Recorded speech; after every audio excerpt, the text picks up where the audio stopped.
Alright, hello everybody. What we're doing tonight is I've got my Seagull S6+CW. This is the CW's got the cutout. And I'm trying to install two different pickup systems in it. This one's already got some damage. The guitar's already got some damage, so I don't feel bad about doing the butchery that I'm doing. We've done a little bit of the work so far. The two different systems that are going to go in are the sound seeker. These are piezo pickups. So these little pads, and then a piece that goes through the guitar body to get out to the where your cord can plug into it. And then we've got one of the more common eBay purchased equalizer arrangements with the preamp in it, and that has a hole here that takes a sensor that will be installed under the saddle. So I've got a little bit of work to do there. The saddle was a nice height that I liked for action, so I'll just take the thickness of this device and grind it off of this guy. The strings are out of the way for the moment, and I'm just about to poke the sound seeker body through the back of the guitar. So the back of the guitar's already been drilled. I had some tape on here when I did this, so we've got a 1/2 inch hole, supposed to be 12 millimeters, for the sound seeker to come through. It's actually got a piece that lives on it that you could use as the strap support, but I'm not doing that. I'm not going to do that. I'm just going to leave it over here by itself. And then this is the 3/8 inch hole for the pickup bit that comes from the cheap eBay equalizer. The top of the guitar, sorry, the side, top side, I don't know, I'm new here, has already been marked off where my cuts need to be, so you get to watch that butchery happen as well. Let's go. Where'd you go? Right.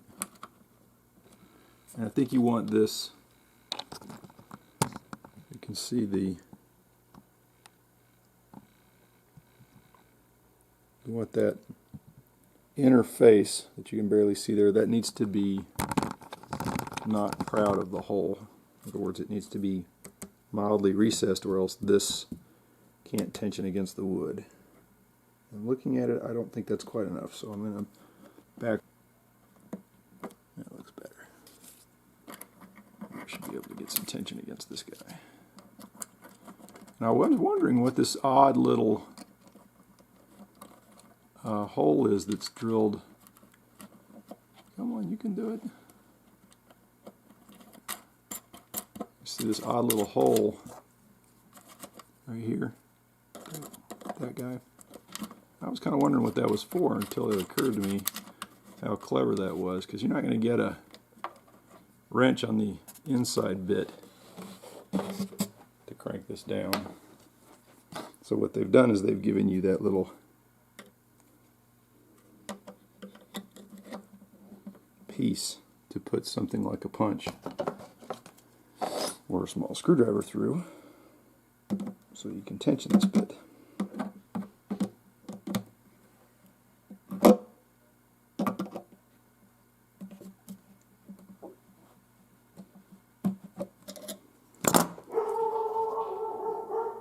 There's still not nearly enough tension. Sorry about the dogs. That's kind of what they do. Okay, so that's down against the shoulder. I can tell that that's down against the shoulder, so we still need to come out quite a bit. I may have to go kill an intruder or two, so stop the camera for a second. Alright, all the goblins that were wrapping at my chamber door have been perforated, so we can get back to work on something important.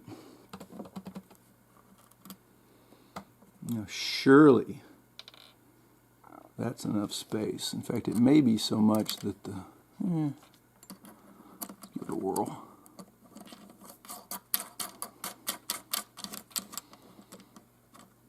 The other concern is that if this is out too far, there's actually a shelf area where there's no threads, which makes sense. It's a spot where they couldn't possibly have continued to turn threads. For those of you who have lathes, that's called a runout area, but that's fine. But if you had this too far forward, this thing would fall off onto that shelf, or you'd run out of thread engagement. These nuts are thin enough already. You don't want to only have partial thread engagement. Gack. Don't get on the guitar, you retard.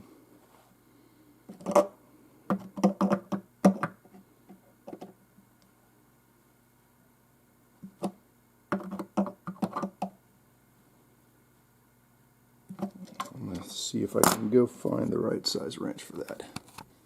Okay, this measured out to 474 and some mess, so I think it's 12 millimeter, or I think 12 is close enough.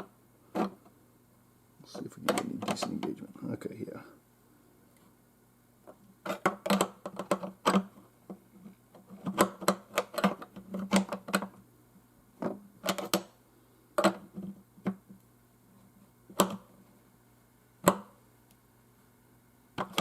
I'm sure I want a whole lot more.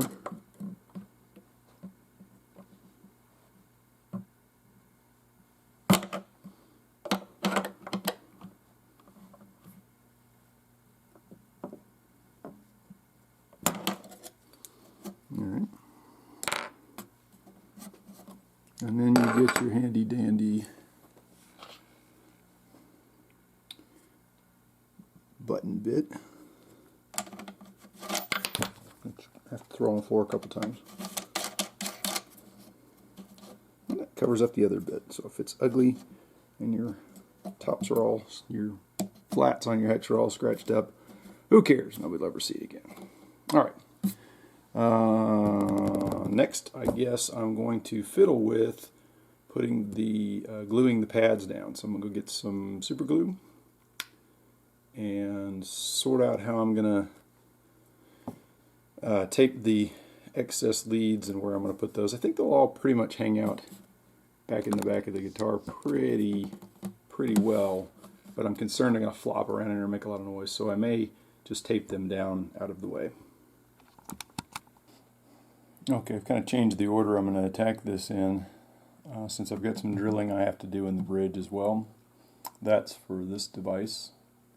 Alright, this device fits in here underneath your saddle, the saddle bone, and for it to live in here, it's got to have a hole drilled into the body. Now I wanted to put it this way, I don't know, just to have more cord closer to the unit, but feeling around in here, there's some bracing, yeah, right next to this, so it's going right across there, and there is not on the other end. So there's plenty of cord, so I'm going to opt to go the other. I'm going to oval out the side where I think that's necessary. So this just goes all the way through. Absolutely terrifying.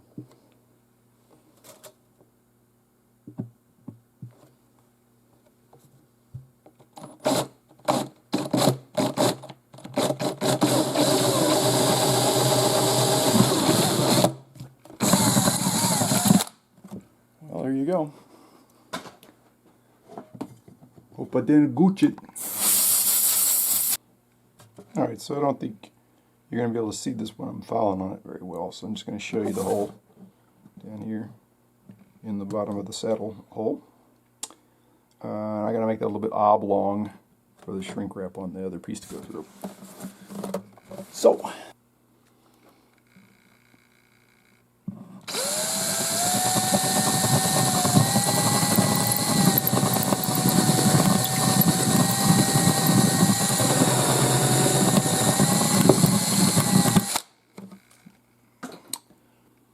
okay, after a little more ciphering, staring at things, I think what I need to do is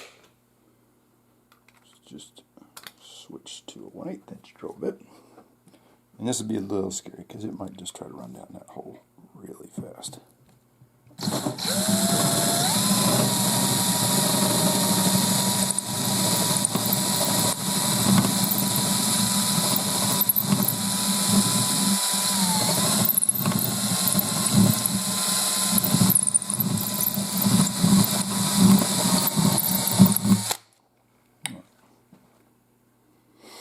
Okay, after a little bit more abuse,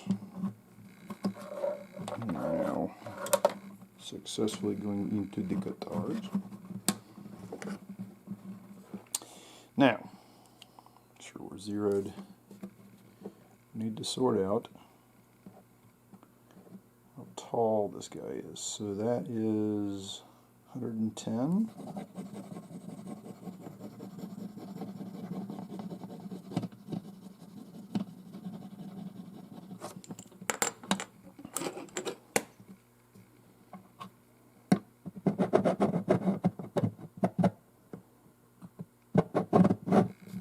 Gets me a pretty happy woobly.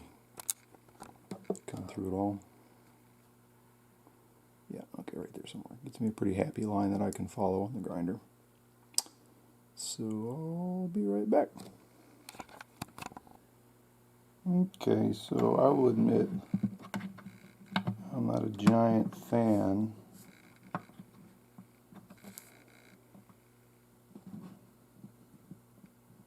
of how wobbly that can be. So we may have to play a little bit like a violin and fiddle around with the string tension to get that to push down on his new little friend.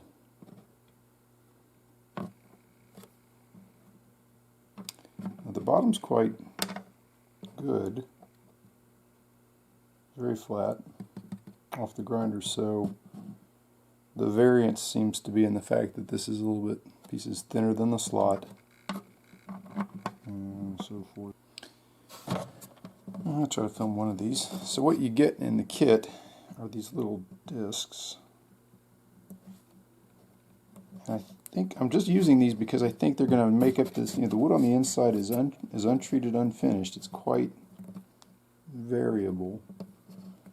So it occurs to me these stickers might help make up for a little bit of that. So what I'm doing is I'm putting them on,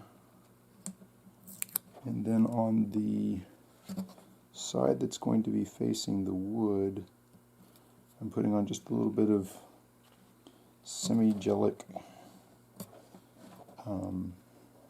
super glue. What I do is I get my hand up in here and find the other one. It's right there. This one, I'm looking through the holes, trying to make sure I don't put them on top of each other. All right. Let's mash from both sides.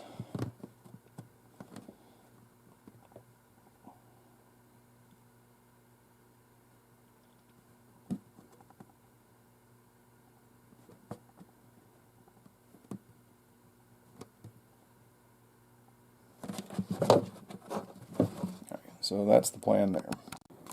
Alright, so what I've got, here's the pattern. Drilled a couple of corner holes, and I modified some hacksaw blades, just trying to turn them into slightly smaller saws, so they get into these holes easier. And this is working great. You got to remember you're only cutting in one direction with the hacksaw blade. But so yeah, I'm not going to film it. It's kind of hard to get the camera in the right spot because I keep moving the guitar around to make these cuts, but I'll see what I can do.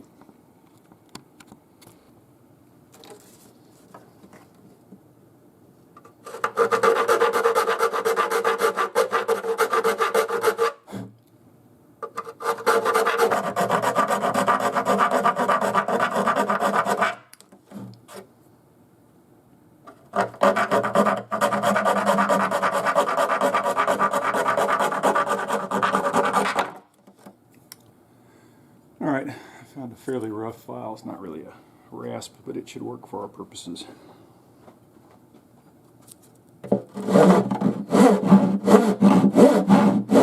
Alright, before I put the tuner in, I thought it'd be kind of neat to let everybody see the inside here. So you can you see the sensors? I guess you can't quite see the sensors. Let's see if I can bend it a little bit. Come back a little bit more. No, still can't quite see them. Okay, so they're on a little board right behind the saddle, the bottom of the saddle, which you can kind of get a looking around in here. It's kind of hard to see inside a guitar normally, so it's kind of neat to see how all the framey bits go in the guitar, how they're braced. Alright, so we'll be installing this guy. Realized I wasn't rolling tape, sorry about that. So we've got this. This is the other output from the piezo that lives in the bridge.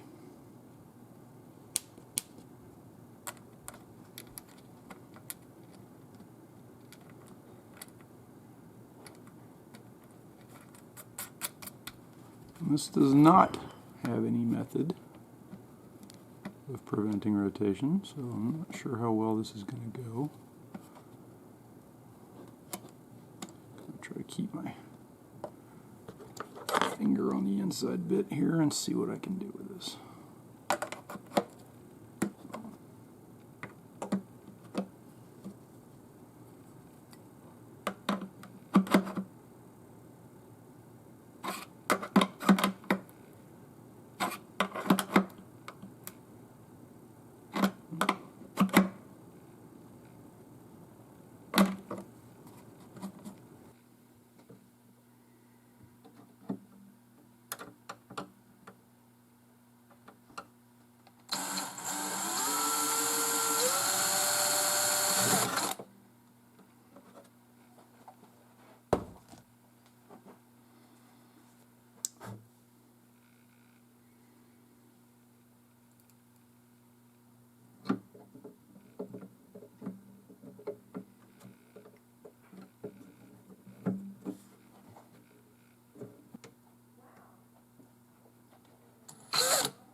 Surface in there is a little porous, so I've been putting a little bit of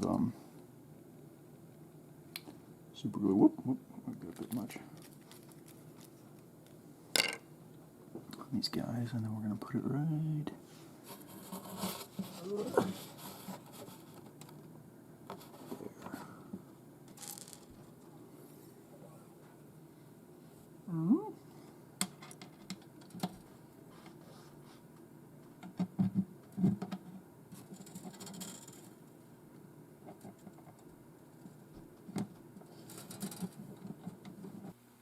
Okay, I think we're all tuned up.